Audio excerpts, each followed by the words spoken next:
Some of us seem to have an above-average talent for ending up in unsatisfying romantic relationships.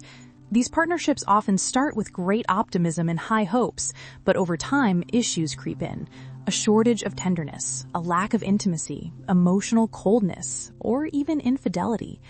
In such situations, most people would recognize that no matter how wonderful the beginning was, it's time to leave, and quickly. Someone who has mistreated us, been distant, or acted cruelly doesn't deserve a second chance. Yet for others among us, this is precisely when our true nature reveals itself. Hope remains alive. Yes, the partner is disappointing right now, but they might improve soon. True, they've become noticeably harsh, but they apologized sincerely last week before repeating the same behavior, and that suggests there's a good chance things will get better in the long run. To outsiders, our faith in the partner can seem almost religious. Why do we give this unreliable person so much leniency? Why do we cling to hope against all evidence? Why don't we cut our losses and walk away immediately? And why do we so often assume that we're the ones at fault and that it's mainly our responsibility to apologize and fix things? The reason is that we grew into optimistic people not by choice, but out of necessity. Most likely, we spent our childhoods in environments where we had no choice but to believe blindly in our parents while constantly doubting ourselves. As small children, we couldn't simply conclude that our parents were just flawed, wounded individuals we should limit contact with and then leave. We were 4 or 5 years old, so we did what every child in such circumstances does. We began to blame ourselves.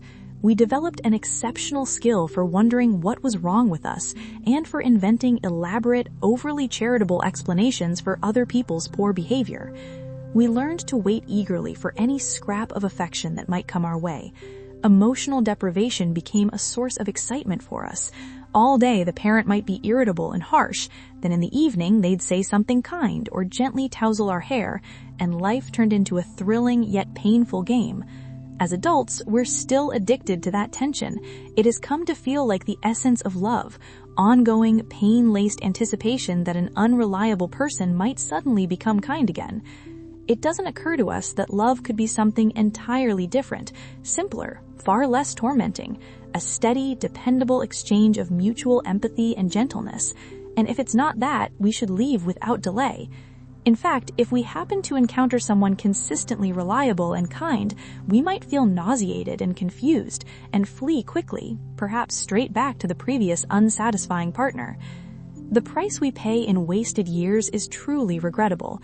While others enjoy calm, affectionate relationships, we find ourselves trapped in draining scenarios with troubled people who subtly torment us, saying one thing and doing the opposite, withholding physical affection, blowing hot and cold, possibly cheating while promising change they never deliver. Worst of all, this suffering somehow excites us. It keeps us alert, makes us feel alive in a way we think we need, because we know nothing else. We must start believing what our childhoods never permitted us to accept. Some people simply have to be given up on. There are individuals who appear ordinary or even good, but who are deeply damaged and will hurt and bully those around them.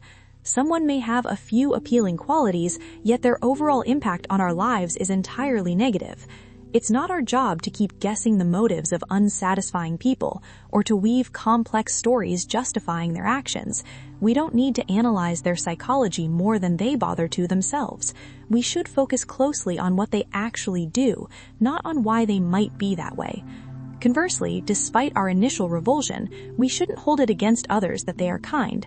There's nothing wrong with someone being gentle and consistent. The real tragedy lies in our past, which has made us recoil from that kind of warmth. If this description fits us, we urgently need to tell ourselves, the person who has hurt us or is hurting us will never change. Our boundless hope that they might is not grounded in reality. It's the legacy of a childhood that forced us to remain loyal to people no free adult should ever have to stay with. There is only one criterion for whether we should be with someone. Are they kind to us?